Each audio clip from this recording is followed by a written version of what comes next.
Avalokiteshvara Bodhisattva, doing deep prajna paramita, clearly saw emptiness of all the five conditions, thus completely relieving misfortune and pain. Could say completely relieving distress, suffering, and of course the consequences of harming, being harmed. The sutras, the gathas, all to enable us to be who and what, to support us in being, doing who and what we are. Otherwise, just jabbering and dogs barking.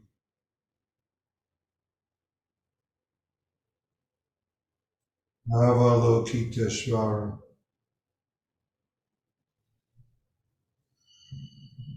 Many of you know Avalokiteshvara is a Sanskrit name for the Bodhisattva that we all so call Hanon. We also call Kuan Yin, also call Kanzeon, sometimes called Kanji Zaibo, Kanji Zaibo Sadyo. That's how it begins in Japanese, pronouncing the characters. Kanji Zai, free, unrestricted seeing. So it's the Bodhisattva that sees the wisdom of reality. Kanzeon, another name, is the one who hears the cries of suffering, the cries of the world, the cries of the universe, and responds compassionately. Of course, all these names are just your name, our name, except that we don't know who we are. Worse than that, we believe all our thoughts and entanglements and act out of those. So we have a sutra, Avalokiteshvara Bodhisattva, doing deep prajna paramita, deep prajna, shallow prajna, plain prajna. Prajna is not something extra, though we turn it into something extra. Prajna paramita is the wisdom that we are, not something you need to go get. You don't even need to do prajna in order to clearly see the emptiness of all the five conditions. Because you are the emptiness of all the five conditions. Five conditions are nothing but our name. So, being, seeing, or hearing is being the functioning of what we are from the beginning, which is why we can do something like sesshin. What is sesshin? It's being exactly who and what we are. Talking about it is extra, but since that's part of the way we do sesshin, I must talk. We must recite, chant, So we say such things, Avalokiteshvara Bodhisattva, doing the Prajnaparamita.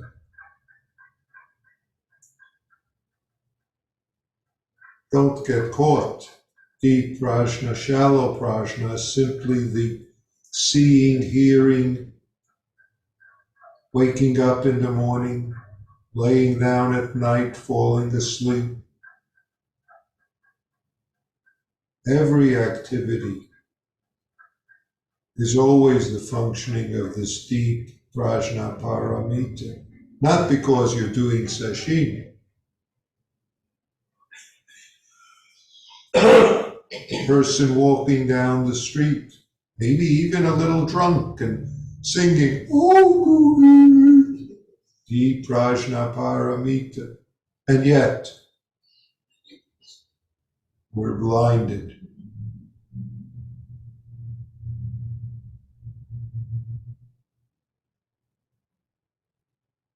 So, Avalokiteshvara Bodhisattva, in a sense, is only coming there to assist us, clean up after we've gotten drunk and stood in the corner, excuse me, and taken a piss.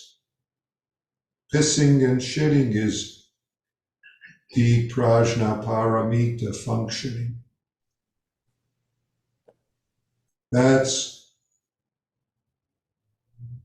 doing deep prajnaparamita. Seeing the emptiness of all the five conditions, thus relieving misfortune and pain. So unfortunately, much of what we do is so entangled, so our life is one of misfortune, pain, harming, suffering, causing harm, believing being harmed. So what is it? It's always coming back to being this bodhisattva functioning that we are.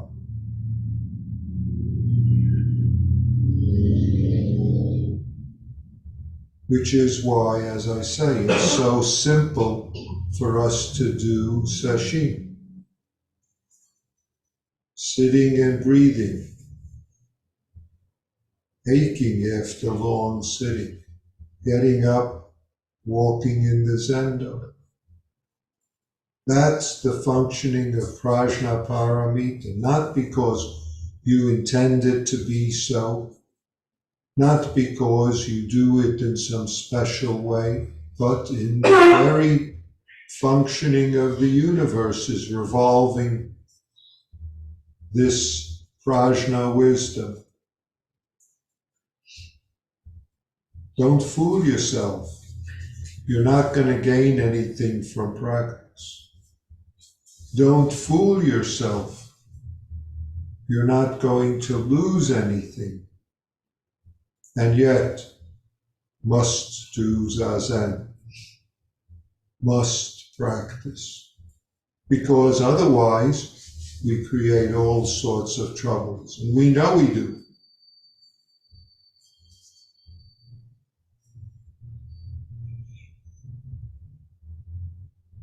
So it's almost like we have to penetrate to being who we are in order to be who we are from the very beginning. So, form exactly empty, empty exactly form. Emptiness is exactly the form. Exactly. If it's exactly, then it means that there's nothing too much and nothing too little, nothing extra needed. And yet we discover throughout our life ways we think we have too much or too little of something. Forget about thinking about what we have too much or too little. We've got all sorts of ideas about others having too much and too little. And then we get in trouble. See, how could we be the bodhisattva that sees unrestricted, freely, that hears, and yet we hear, the Kanzeon hears, Kanji Zai hears the sounds of suffering. Avalokiteshvara Bodhisattva, doing deep Prajna Paramita, clearly saw the emptiness of all the 5 conditions, thus relieving suffering, relieving harm, relieving for not particularly for themselves, but for everyone whom they encounter, in order to enable suffering, harming to cease, so to speak, when it arises, as it arises. Of course, it only arises because we misperceive and misunderstand who and what we are, who and what the world is, who and what is needed. Because then, entangling in thoughts, caught in self-centered dream, what happens? All sorts of hells break loose between us and others, between others and each other, between us and ourselves. That's where suffering, harming occurs. We know it, not because I'm telling you, not because the Heart Sutra says it, but we notice where we're disturbed by circumstances, by thoughts, our own thoughts, and we're disturbed. We're hindered by our own thoughts. Of course. Hindered in doing hindering things, so to speak, for others.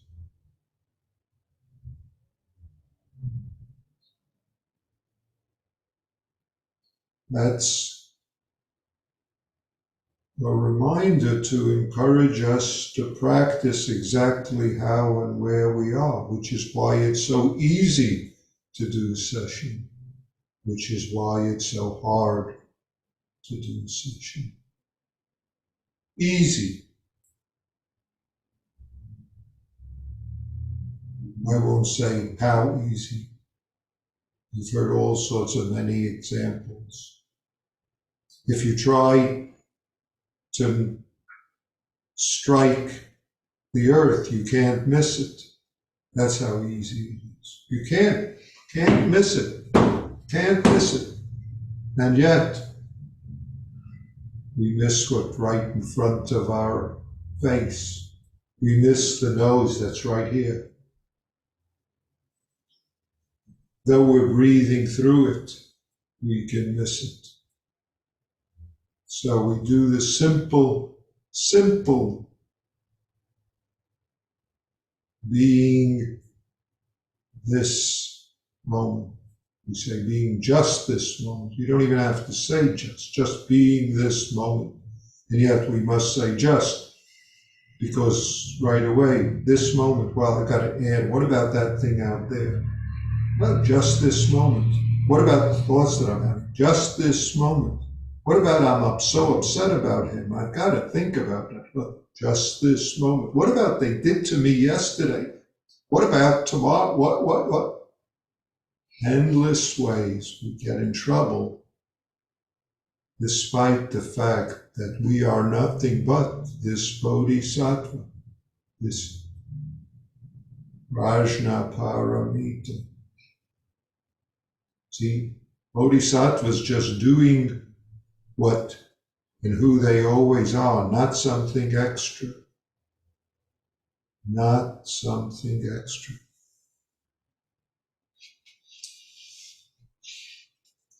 Dogen Zenji, Master Dogen, has Many of you know 13th century Japanese Zen master, one of those who transmitted Zen from China to Japan. He has a number of nice texts, and one of them I'm going to bring up is called Shoji in Japanese, birth, death,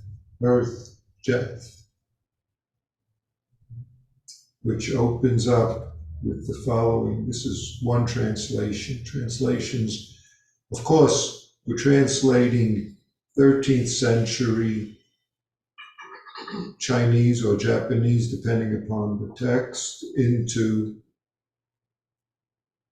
English. First, that's translated into modern day Japanese. So, be that as it may, because a Buddha is in birth, death, there is no birth, death.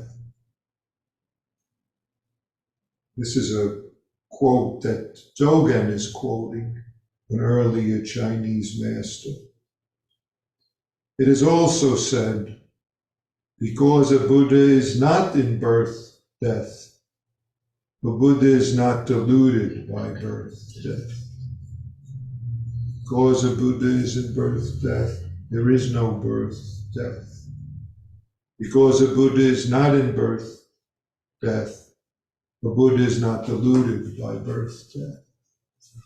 We look at a slightly different English translation of the same text.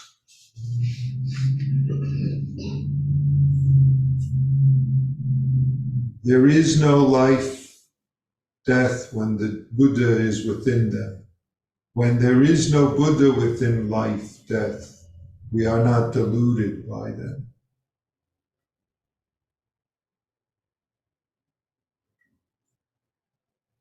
These are, as I said, quotes from two earlier Chan masters in China. One is named Gasan, in the Sino-Japanese ways of pronouncing the name. The other is named Tozan.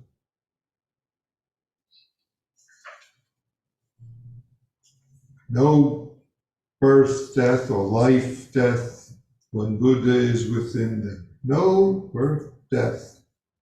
How can we say that? What does that mean? What about when there's no Buddha within life, death, not deluded by birth, death, by life, death? Not deluded. Not deluded is what results in suffering. Not deluded. Not deluded. And yet, can't help but be deluded, because we're deluded over and over. And yet, because Buddha not in birth, death, the Buddha is not deluded by birth, death. What is this deluded by? What is this birth, death? This is, in a way, a fundamental issue that we all encounter. Life, death, having, not having, being, not being. In a way, this is the fundamental encouragement and fundamental fear that gets us both to practice and also keeps us from practicing, because it entangles us in all sorts of ways as a result of our fears and connections. Fears, connections, contraptions that we create related to birth, death. In other words, related to life and losing so-called life. But Dogen is wanting us, in bringing these older quotes up. These quotes are from the, 8th, 9th century China, late Tang, early Sung. I'm just guessing on the years but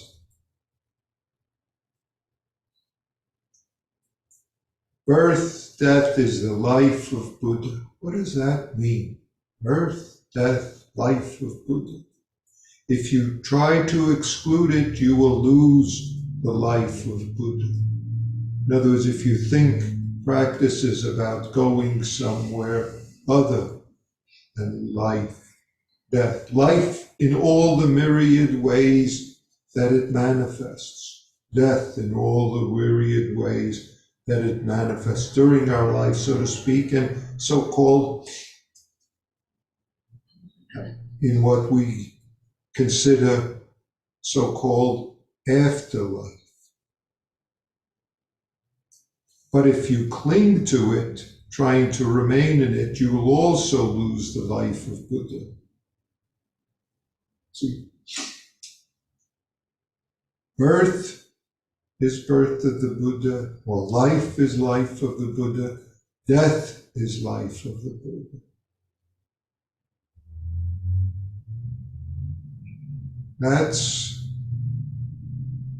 This is not so simple, because he says, this is the reason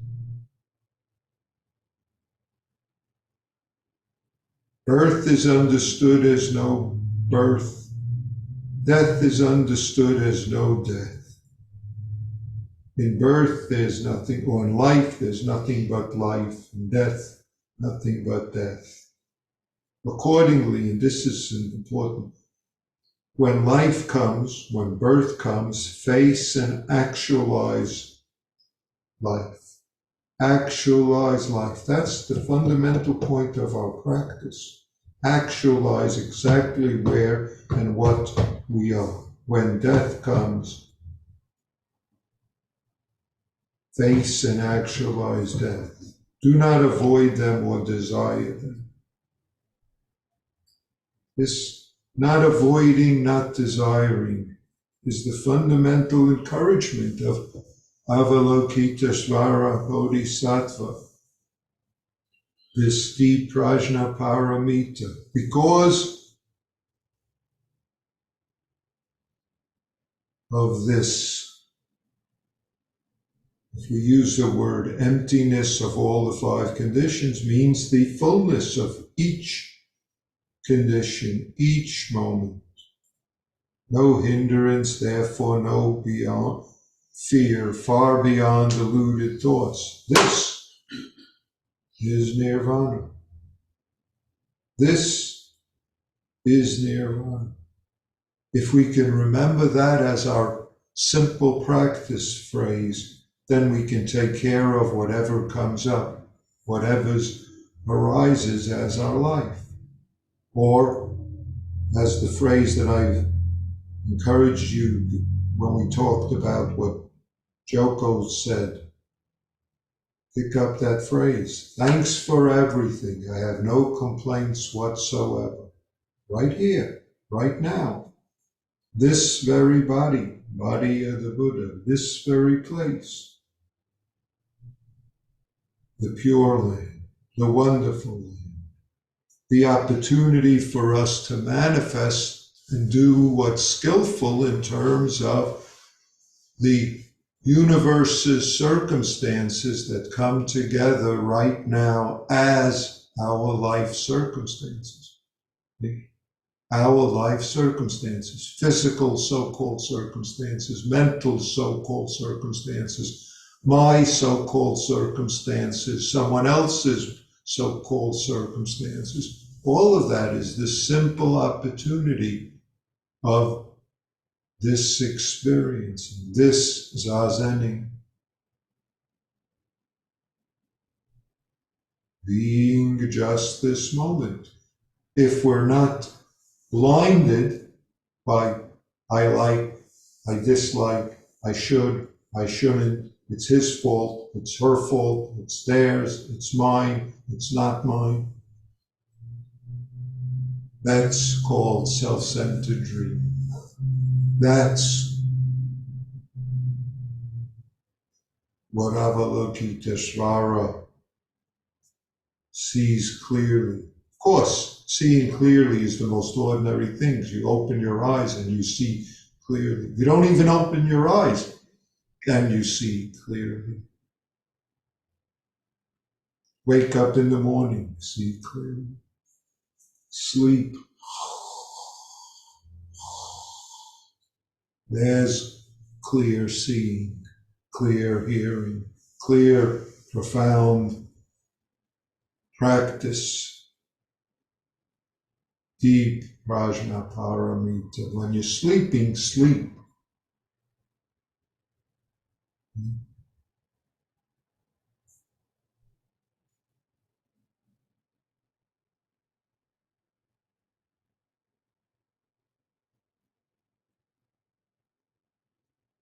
Of course, caught in self-centered dream, and we miss our very life.